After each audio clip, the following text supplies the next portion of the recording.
Hello students, आज हम लोग इलेक्ट्रोकेमिस्ट्री के लेक्चर 18 की तरफ प्रोसीड करेंगे, जिसमें हम लोग Faraday's second law of electrolysis को प्रोसीड करने वाले हैं। प्रीवियस वीडियो में आपने देखा होगा, हम लोगों ने Faraday's first law of electrolysis को पढ़ा था और उससे रिलेटेड न्यूमेरिकल्स भी सॉल्व किया था। तो चलिए आज जल्दी जल्दी हम लोग उसका second topic Faraday's second law of electrolysis start करते हैं। तो हेडिंग लगा दीजिए आप मेरे साथ साथ, Faraday's second law of electrolysis. Faraday's second law of electrolysis. देखिए, फैराडे ने अपने जो सेकंड लॉ में जो बात बतलाई है वो क्या एक्सप्लेन करता है, उसको समझने के लिए आप सबसे पहले छोटा सा डायग्राम ड्रॉ कर लीजिए। फैराडेज के सेकंड लॉ ऑफ इलेक्ट्रोलाइसिस को इससे आसानी से समझा जा सकता है। फैराडे ने ये एक्सप्लेन किया, आप डायग्राम जो है उसको साथ साथ ड्रॉ कर लें। ये एक इलेक्ट्रोलाइटिक सेल है जिसके इलेक्ट्रोड्स यहां रिस्पेक्टिवली शो कर दिए गए, एनोड एंड कैथोड। इसमें भी उसी तरह से अब एनोड कैथोड कैसे आइडेंटिफाई करना है और क्या इस डायग्राम का सिग्निफिकेंस है, वो हम लोग अभी धीरे धीरे इसमें सीखते चले जाएंगे। ये एक इलेक्ट्रोलाइटिक सेल है, ये दूसरा इलेक्ट्रोलाइटिक सेल है। तो फैराडे ने क्या किया कि इन दोनों इलेक्ट्रोलाइटिक सेल को सीरीज कॉम्बिनेशन में कंबाइन कर दिया। अब ये सीरीज कॉम्बिनेशन में कंबाइन करने का क्या सेंस है, उसको जरा सा कैसे समझा जाएगा। तो देखिए, उसको ऐसे सपोज कर लीजिए कि हम लोग इस सेल का, इस इलेक्ट्रोलाइटिक सेल का कनेक्शन सीरीज फॉर्म में दिखलाएंगे।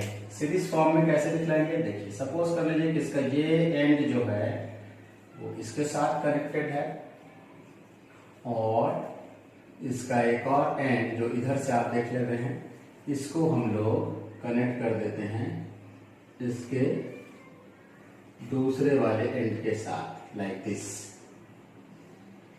तो इस तरह से हम लोग बैटरी के टर्मिनल को क्या करते हैं, सीरीज कॉम्बिनेशन में कनेक्ट करने की कोशिश करते हैं। अब इसे पॉजिटिव, निगेटिव या एनोड कैथोड को कैसे आइडेंटिफाई करना है, उस पर जरा ध्यान देंगे आप। देखिए, ये माइनस और ये क्या है, प्लस। तो जो माइनस टर्मिनल से अटैच है ये आपका हो गया निगेटिव टर्मिनल, जो पॉजिटिव टर्मिनल के साथ इधर अटैच है ये हो गया इसका पॉजिटिव टर्मिनल। अब चूंकि इस सेल में ध्यान दीजिएगा, इस सेल में ये पॉजिटिव है तो ये हो गया निगेटिव, और इस वाले इलेक्ट्रोलाइटिक सेल में ये निगेटिव टर्मिनल है, इसलिए उसका ये वाला एंड क्या हो जाएगा, पॉजिटिव। तो आपको मालूम हो गया एनोड और ये हो गया आपका cathode.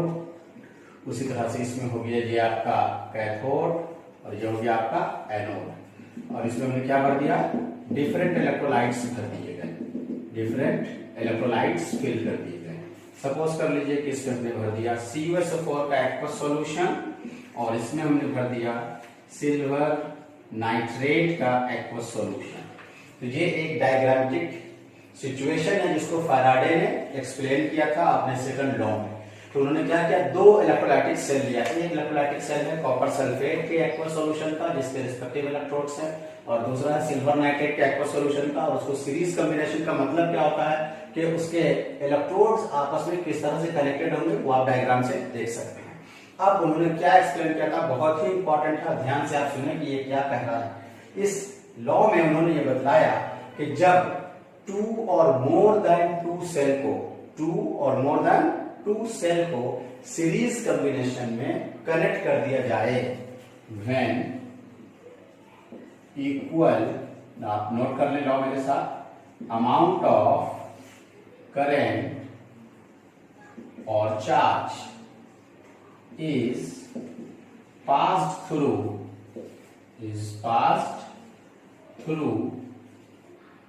two or more electrolytic cell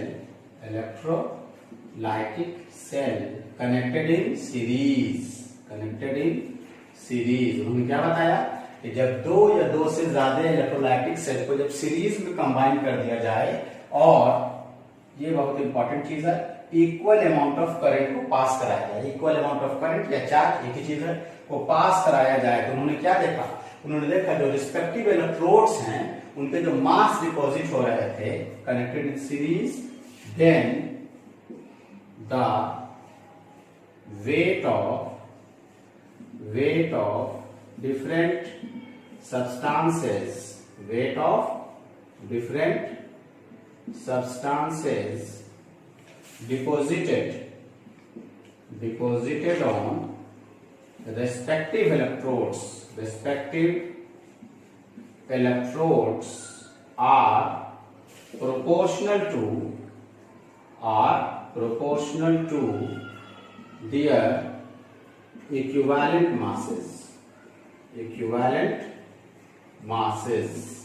ये तो स्टेटमेंट हो गया, इसको समझने की कोशिश कीजिए कि उन्होंने क्या बताया कि जब दो या दो से ज्यादा इलेक्ट्रोलाइटिक सेल को सीरीज कॉम्बिनेशन में कनेक्ट कर दिया गया, और सीरीज कॉम्बिनेशन में कनेक्ट करने का क्या सेंस है वो आप डायग्राम से देख सकते हैं। उसके एनोड को कैथोड से और फिर दूसरे वाले कैथोड को और एनोड को कैसे कनेक्ट करना है वो आप डायग्राम से देख ले रहे हैं।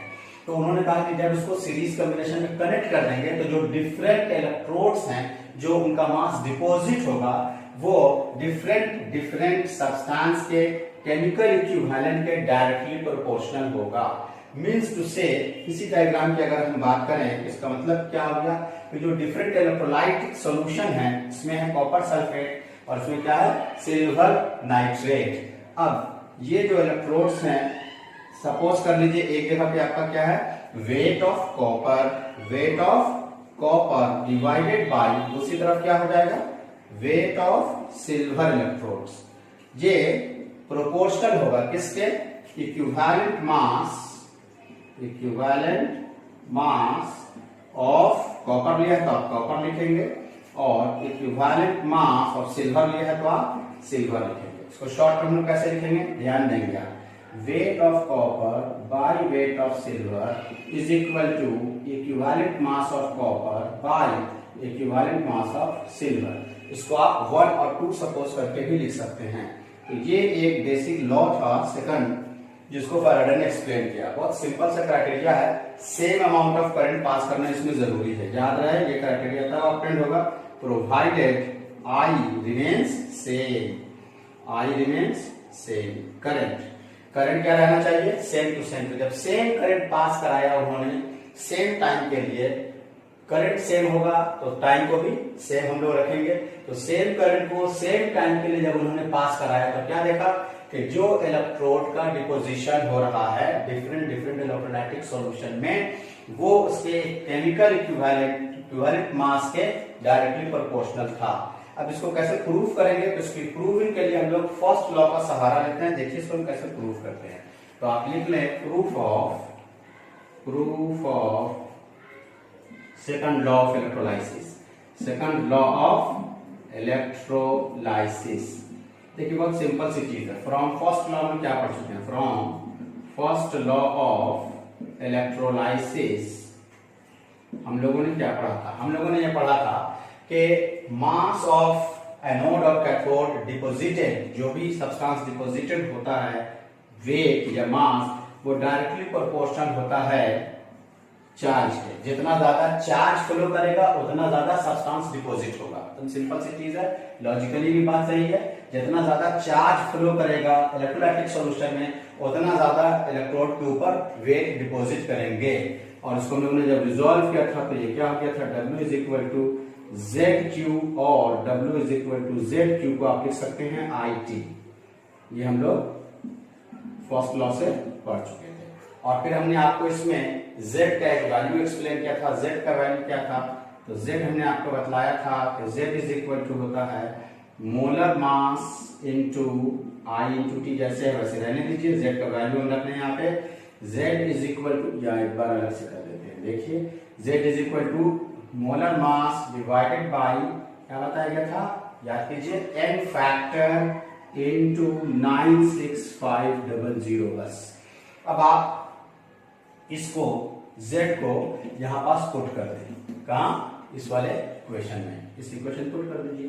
तो W इज इक्वल टू क्या हो जाएगा, Z की जगह क्या लिखेंगे, molar mass by n factor into 96500। ये किसका वैल्यू हो गया, Z का वैल्यू हो गया। ये क्या है, I इंटू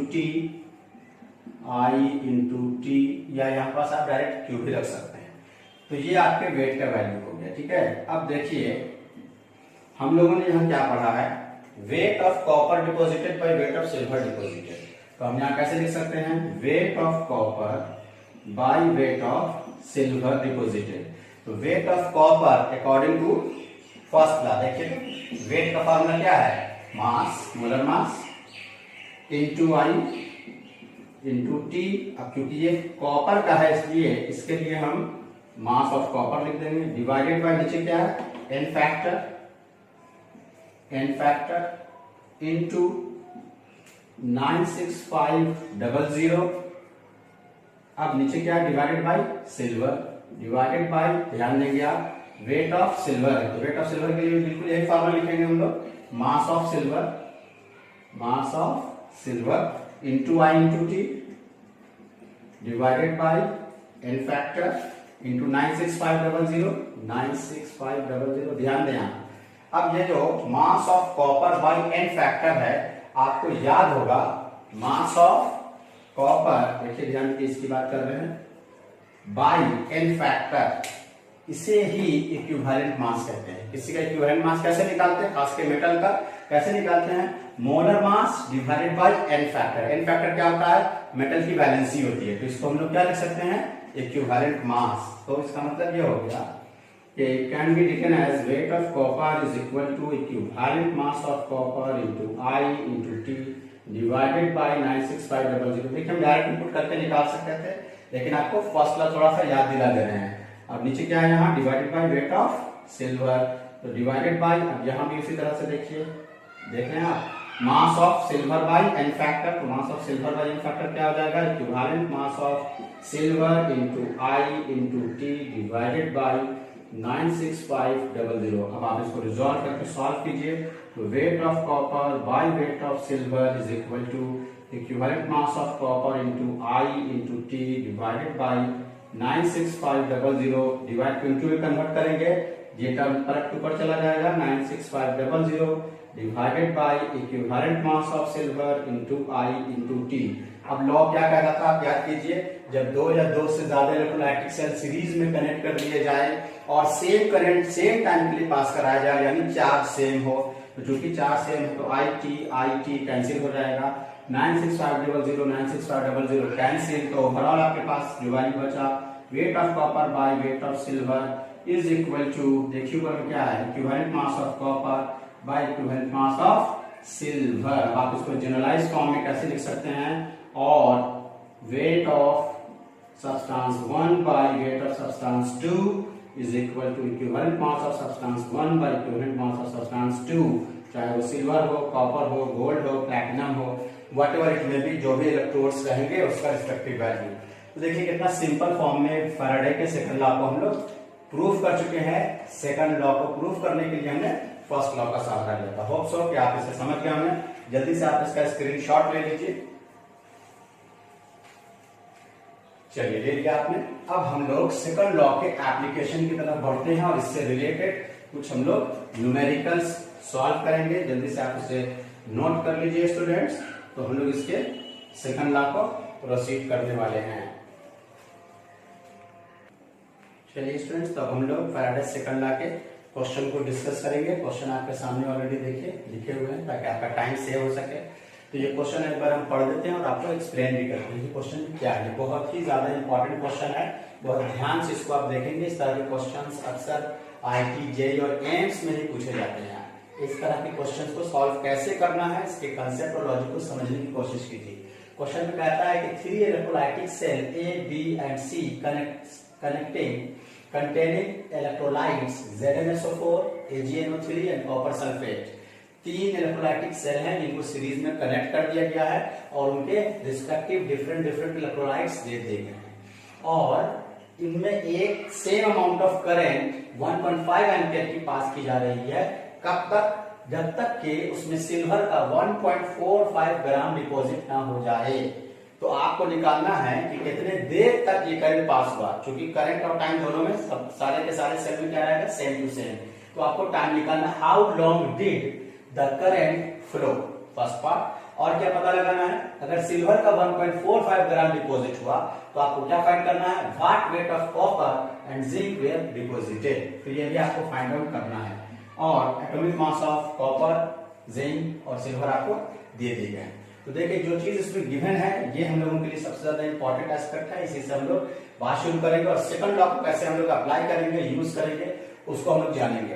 फर्स्ट लॉ में क्या क्या चीजें हम लोगों ने पढ़ी थी, इसका यूज हो सकता है, उसको हमने यहाँ पास आपके लिए आसानी के लिए ऑलरेडी लिख दिया है। ये फर्स्ट लॉ से हम लोग पढ़ के आ चुके हैं। और सेकंड लॉ में जो अभी अभी आपने पढ़ा है वो आपके सामने ऑलरेडी मौजूद ही है, फिर भी आपके आसानी के लिए लिख दें। हम लोगों ने पढ़ा है weight of substance 1 by weight of substance 2 is equal to equivalent mass of substance 1 by equivalent mass of substance 2। Second law से जो हम लोगों ने पढ़ा वो यही है। कब? वह सेम करंट सेम टाइम के लिए पास करेगा और इलेक्ट्रोलाइटिक सेल सीरीज में कनेक्टेड रहेंगे, तब ये आप अप्लाई करेंगे सेकंड लॉ का केस। तो चलिए इसको हम कैसे सॉल्व करते हैं, देखिए बहुत ध्यान देंगे स्टूडेंट्स आप, बहुत ही इंपॉर्टेंट क्वेश्चन है, बात को ध्यान से समझे भी और देखे भी, साथ साथ नोट करते जाए। तो क्वेश्चन हम लोगों को क्या क्या चीजें गिवन है। First of all wait of silver जो डिपोजिटेड इसमें हो रहा है वो कितना है, देखिए वेट ऑफ सिल्वर डिपोजिटेड जो हम लोगों को मिला है वो कितना है 1.45 ग्राम। और क्या क्या चीजें हम लोगों को याद दी गई है, करंट कितना है, current I is equal to 1.5 ampere. और आपको क्या दिया गया है इसमें, और मोलर मास ऑफ सिल्वर आपको मालूम है 108 gram and we have to find the time, कितने टाइम पर सिल्वर का इतना मास डिपॉजिट हुआ होगा। तो वेट का एक सिंपल फार्मूला जिसमें आई और टी का एप्लीकेशन है वो हम लोग यहां से यूज कर सकते हैं। देखिए देख रहे हैं आप ये formula, weight is equal to, बोलेंगे आप क्या है, weight is equal to molar mass of silver into I into T divided by, देख रहे हैं आप, n फैक्टर इंटू 96500 आपके सामने है। मोलर मास सिल्वर था तो हमने सिल्वर लिख दिया, I into T divided by n factor into 96500। अब प्रश्न ये है कि n फैक्टर क्या होगा, सवाल ये है कि n फैक्टर क्या होगा। आपको मालूम होगा कि n फैक्टर मेटल के केस में उसी की वैलेंसी होती है, तो सिल्वर का n फैक्टर होता है 1। कितना होता है 1। तो weight of silver deposited, wait of silver deposited आप देख लीजिए यहाँ पास दिया हुआ क्वेश्चन में कितना है 1.45, तो आप लिख देंगे 1.45। Molar mass of silver is 108 into I current है, करंट का वैल्यू भी क्वेश्चन में गिवन है 1.5 टाइम, यही तो फाइंड करना है आपको, divided by n factor of silver. n factor of silver कितना होता है 1 इंटू 96500, टाइम निकालना है, क्रॉस कर लें, therefore t is equal to 1.45 into 1 into 96500 divided by, ये सारे के सारे फैक्टर ऊपर चलेगा, ये दोनों नीचे ले आइए आप, 108 into 1.5। अब आप इसको क्या करेंगे, खुद से सॉल्व करेंगे और सॉल्व करने के बाद आंसर से आप मैच करेंगे, देखेंगे कि आंसर इतना आ रहा है या नहीं आ रहा है। हमने ऑलरेडी यहाँ पास मिनट में लिखा है, आंसर आएगा सेकंड में। सेकंड को आप क्या करेंगे, कन्वर्ट करेंगे, 60 से डिवाइड लगा के, तब ये मिनट में आ जाएगा। तो आप इसको चेक करेंगे खुद से, डायरेक्ट आप लिख नहीं देंगे, क्लियर है। चलिए स्टूडेंट्स, एक पार्ट तो ये हो गया आपका। अब बड़ा इंपॉर्टेंट पार्ट आने वाला है कि व्हाट मास ऑफ और what weight of copper and zinc were deposited. तो इसी में हम ये अप्लाई करने वाले हैं, दिस रूल, सेकंड लॉ का जो रूल है आप देख रहे हैं, given weight W1 by W2 is equal to equivalent mass E1 by E2। तो हम लोग यहाँ पास क्या अप्लाई करेंगे, जो गिवन है, तो क्या गिवन है सिल्वर, तो weight of silver divided by, find क्या करना है कॉपर का, देखिए व्हाट वेट ऑफ कॉपर, तो वेट ऑफ कॉपर बस हो गया, equivalent mass of silver Ag divided by equivalent mass of copper. अब वैल्यू रखना शुरू कीजिए, given mass of silver, given mass of silver already हम लोगों को मालूम है कितना है 1.45 divided bye given mass of copper, यही तो फाइंड करना है, is equal to equivalent mass of silver. Equivalent mass कैसे निकालते हैं, इनको नहीं आता है, एक बार फिर से देख लें। इक्विवेलेंट मास मेटल का अगर आप निकाल रहे हैं, मेटल का, तो क्या होता है atomic mass of metal, atomic mass of metal divided by it's valency. तो सिल्वर का आपको निकालना है, तो सिल्वर के लिए देखिए सब लोग इधर हम निकाल देते हैं, सिल्वर का atomic mass of silver 108, valency of silver 1, 108 का 108 रह गया। चलिए कॉपर का भी निकाल देते हैं, equivalent mass of copper, copper का एटॉमिक मास, कॉपर का एटॉमिक मास यहाँ क्वेश्चन में देखिए गिवन है, एटॉमिक मास 63.5, कॉपर का वैलेंसी बाय 2, सॉल्व करेंगे आ जाएगा। तो ये बहुत सिंपल सी चीज है, कोई मुश्किल नहीं है। इक्विवेलेंट मास ऑफ सिल्वर आप हम लोग क्या लिखेंगे, इक्विवेलेंट मास ऑफ सिल्वर हो जाएगा आपका 108 divided by equivalent mass of copper क्या हो जाएगा 63.5 डिवाइडेड बाय 2 को पलट के आप ऊपर भेज देंगे 1.45 divided by weight of copper is equal to 108 into 2 divided by 63.5। इसको रिजॉल्व करके सॉल्व करेंगे आप, ये ऊपर चला जाएगा ये क्रॉस, तो weight of copper is equal to 1.45 into 63.5 divided by 108 into 2। तब आप इसको सॉल्व करेंगे, अपने से सॉल्व करेंगे आप, इसका आंसर लेकर के आएंगे कंप्लीट।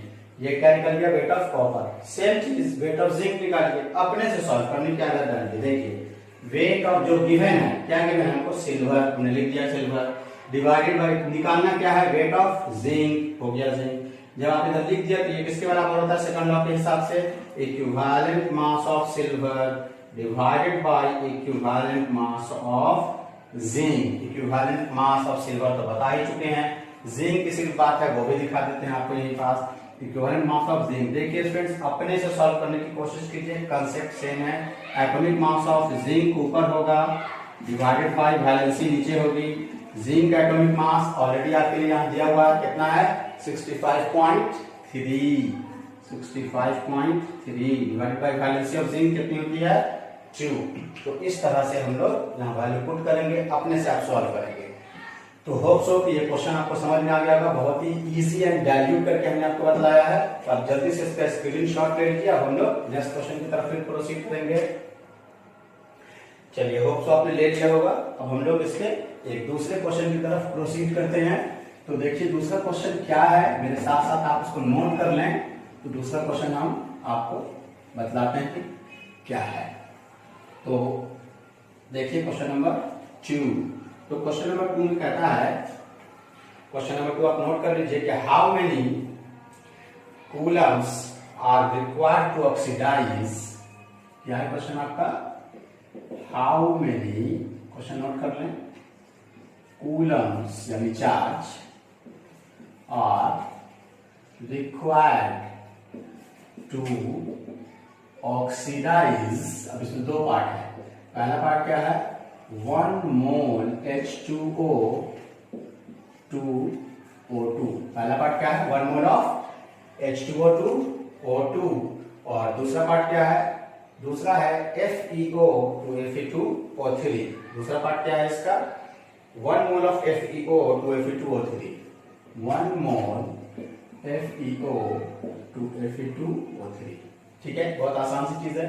कितने चार्ज की जरूरत पड़ेगी अगर आप 1 मोल वाटर को ऑक्सीडाइज करके O2 लिबरेट कराएंगे और 1 मोल FeO को ऑक्सीडाइज करके Fe2O3 में कन्वर्ट करेंगे। ऑक्सीडाइज इसका मतलब एडिशन ऑफ ऑक्सीजन, या आप इसमें कितने लॉस ऑफ इलेक्ट्रॉन को शो करेंगे, क्योंकि लॉस ऑफ इलेक्ट्रॉन क्या होता है ऑक्सीडेशन होता है। तो चलिए देखिए इस तरह के क्वेश्चन को कैसे सॉल्व करेंगे हम लोग। तो क्वेश्चन जल्दी आप नोट कर लीजिए और डाटा को कलेक्ट करके हम लोग उसको सॉल्व करने की कोशिश करते हैं। ऐसे क्वेश्चन अक्सर बहुत ही ज्यादा कॉम्पिटिटिव एग्जाम में, आपके बोर्ड एग्जाम में पूछे जाते हैं।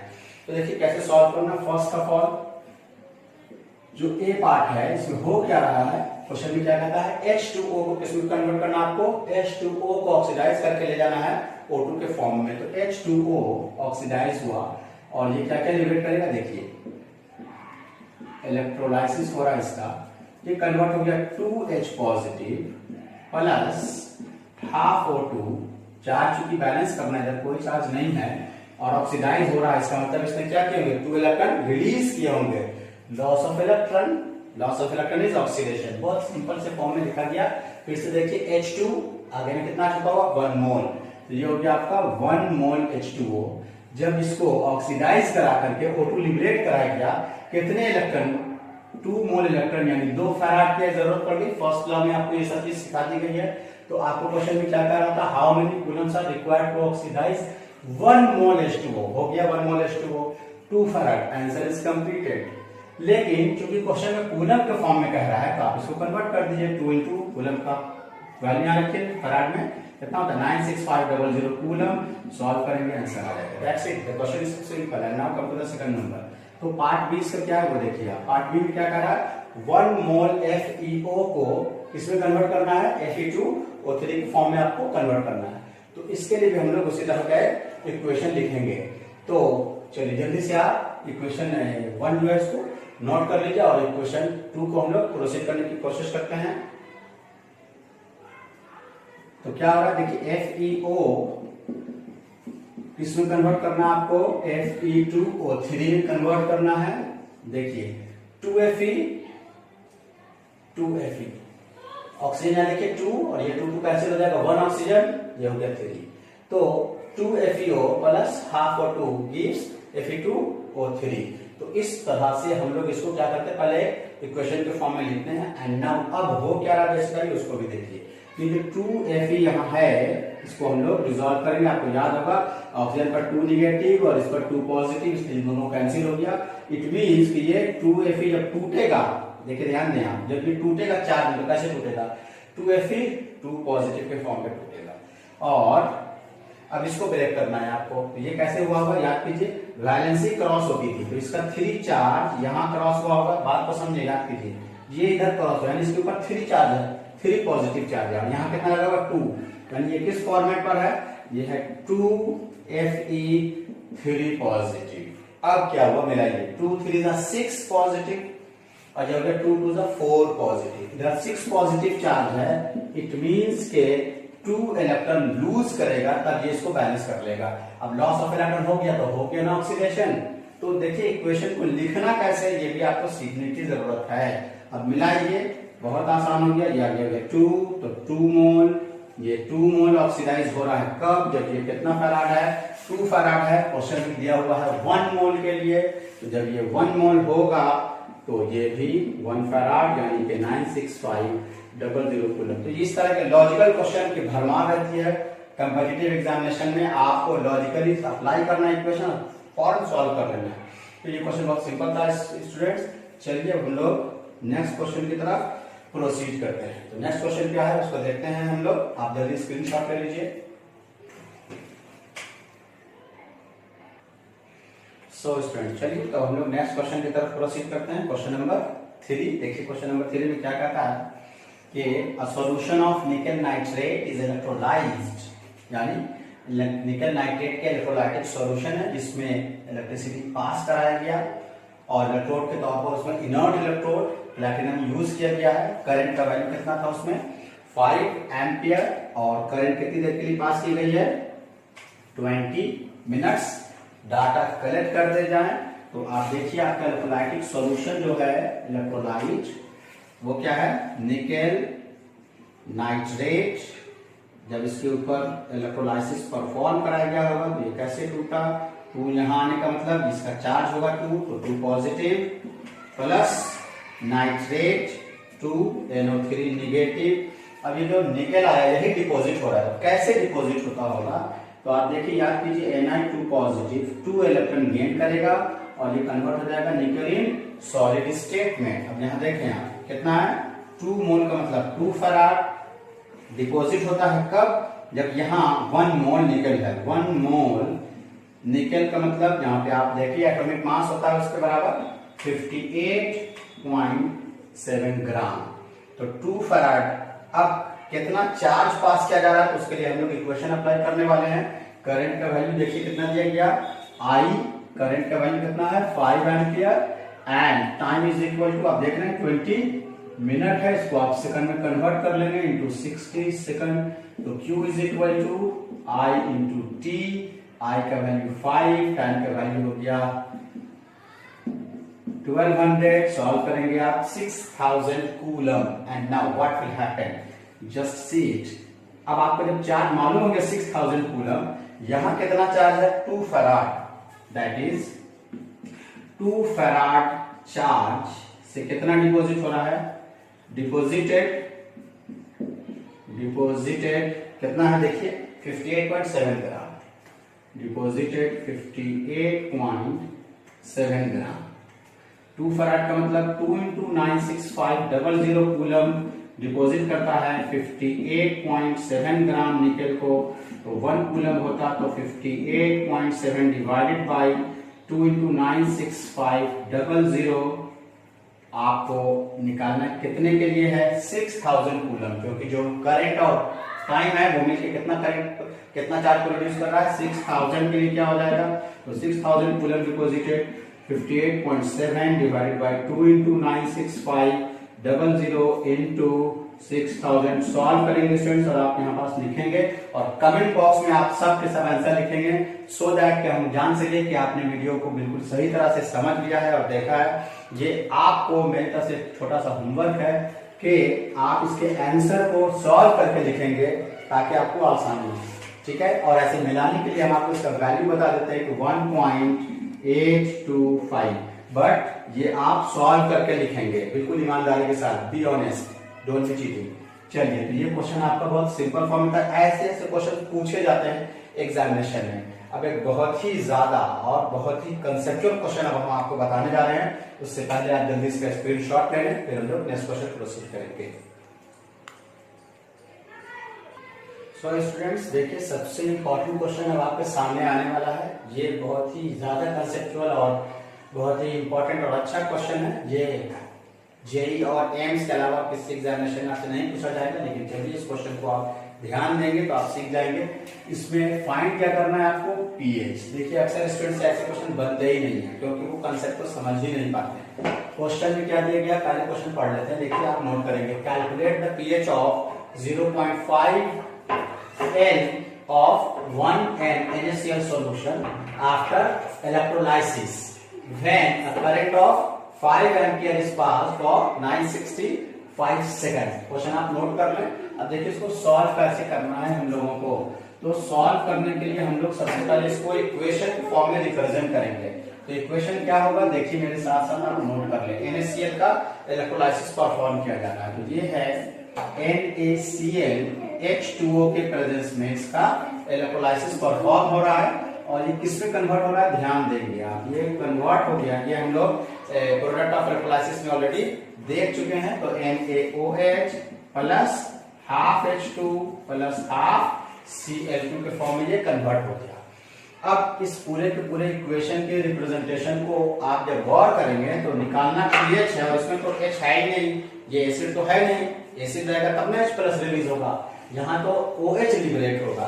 तो हम लोग फाइंड करेंगे POH और फिर उस कैलकुलेशन से pH को हम लोग फाइंड करने की कोशिश करेंगे। क्योंकि आपको याद होगा कि pH प्लस POH मिलकर के कितना होता है, 14 होता है। तो अगर आप POH निकाल लेंगे तो pH कैसे फाइंड करेंगे, उधर से सब्ट्रैक्ट कर देंगे तो आपको फाइंड हो जाएगा। ये इसका एक बेसिक लॉजिक है। अब चलिए इसको प्रोसीड करते हैं हम लोग। तो देखिए कितना करंट दिया गया है, I का वैल्यू क्या है 5 एम्पियर और टाइम का वैल्यू क्या दिया गया है 965 सेकंड। तो चार्ज क्या हो जाएगा I into T, 5 into 965 second. जिसको आप सॉल्व करेंगे तो आपका वैल्यू आ जाएगा 4825 कूलम। अब ये जो 4825 कूलम का वैल्यू आ गया, चार्ज निकल गया हम लोगों को। अब हम लोगों को क्या क्या चीजें इसमें दी गई हैं उसको हम लोग प्रोसीड करते हैं। तो देखिए इसमें हम लोगों को दिया गया, सिंस हम लोग जानते हैं कि 1 फैराड ऑफ चार्ज डिपॉजिटेड, किसी के भी 1 मोल को वो डिपॉजिट करता है। 1 मोल NaCl, 1 फैराड का मतलब आप जानते हैं 96500 कूलम डिपॉजिट कर रहा है 1 मोल NaCl के लिए। तो 96500 कूलम है, अगर ये 1 कूलम होता तो क्या डिपॉजिट करता, 1 बाई 96500। आपने कितना चार्ज फाइंड आउट किया, 4825 कूलम। तो इसका मतलब क्या हो गया, 4825 कूलम होगा। ये कितना डिपॉजिट करेगा, 1 बाई 96500 इंटू 4825 कूलम। जब आप इसको सॉल्व करेंगे तो इसका वैल्यू आएगा लगभग 0.05 मोल। इसको आप चेक जरूर कर लेंगे, कितना गया इसका वैल्यू 0.05 मोल के बराबर आ गया। अब देखिए क्या क्या क्वेश्चन में गिवन है। वॉल्यूम ऑफ सॉल्यूशन आपको क्वेश्चन में गिवन होगा। देखिए तो वॉल्यूम ऑफ सॉल्यूशन देख रहे हैं आप, यहाँ देखिए ध्यान दीजिए 0.5 लीटर आपको क्वेश्चन में गिवन है वॉल्यूम ऑफ सॉल्यूशन। और क्वेश्चन में क्या गिवन है, ये मोल आपने निकाल लिया। तो मोलारिटी ऑफ सॉल्यूशन क्या होगी, मोलारिटी ऑफ सॉल्यूशन बोलिए number of moles of solute divided by volume of solution in litre. Number of moles of solute अभी हम लोगों ने निकाल लिया है 0.5 0.05 divided by volume of solution. Volume of solution कितना है 0.5। देख रहे हैं आप, ये मोल है, ये क्या है लीटर में वॉल्यूम ऑफ सॉल्यूशन है। इसका जब आप सॉल्व करेंगे तो वैल्यू क्या हो जाएगा इंटू 10, जो हो जाएगा आपको इंटू 100, ये कैंसिल, ये हो गया आपको 10 to the power minus 1n। ये जो मोलारिटी निकला, ये मोलारिटी किसके लिए हम लोगों ने फाइंड किया, ये बड़ा इंपॉर्टेंट समझने की चीज है। यहीं से क्वेश्चन का वे तय होता है। NaCl जब कन्वर्ट हुआ किसमें चला गया, NaOH के फॉर्मेट में चला गया, तब आया। दैट इज ये हो गया आपको मोलारिटी ऑफ NaOH। इसका मतलब ये हो गया कि कंसंट्रेशन ऑफ OH निगेटिव का वैल्यू हो गया 10 to the power minus 1n। तो हम फाइंड करेंगे POH। POH कैसे निकाला जाता है, वैसे ही जैसे pH निकाला जाता है। जिसमें P लग गया, याद कीजिए स्टूडेंट्स, ये हम आपको बता चुके हैं इक्विलिब्रियम चैप्टर में, ये सब लोग पढ़ चुके हैं। तो POH कैसे निकालते हैं, माइनस P हटेगा तो माइनस लगेगा, minus logarithm of concentration of OH minus ion. तो minus log OH minus ion का कंसंट्रेशन देखिए, मोलारिटी के टर्म में कंसंट्रेशन एक्सप्रेस होता है 10 to the power minus 1। Minus 1 को उठा के इधर ले लीजिए, क्या हो गया माइनस 1 इंटू माइनस पहले से था तो वो प्लस हो गया, लॉग 10, लॉग 10 का वैल्यू सब लोग जानते हैं कि 1 होता है, तो ये हो गया आपको 1। ये POH निकला है, POH निकला है ये।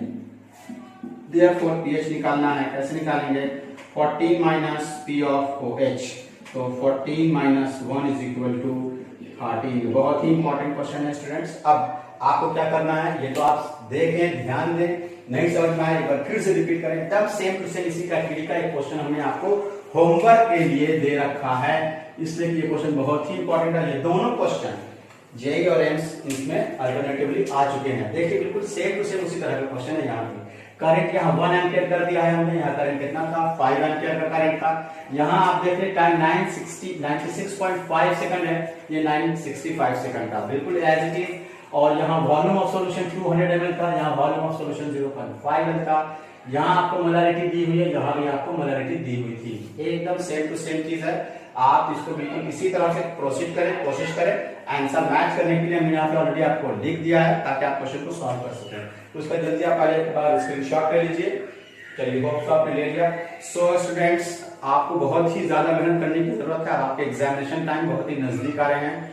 So keep watching and keep smiling. Till then, goodbye. And don't forget to share and like the videos.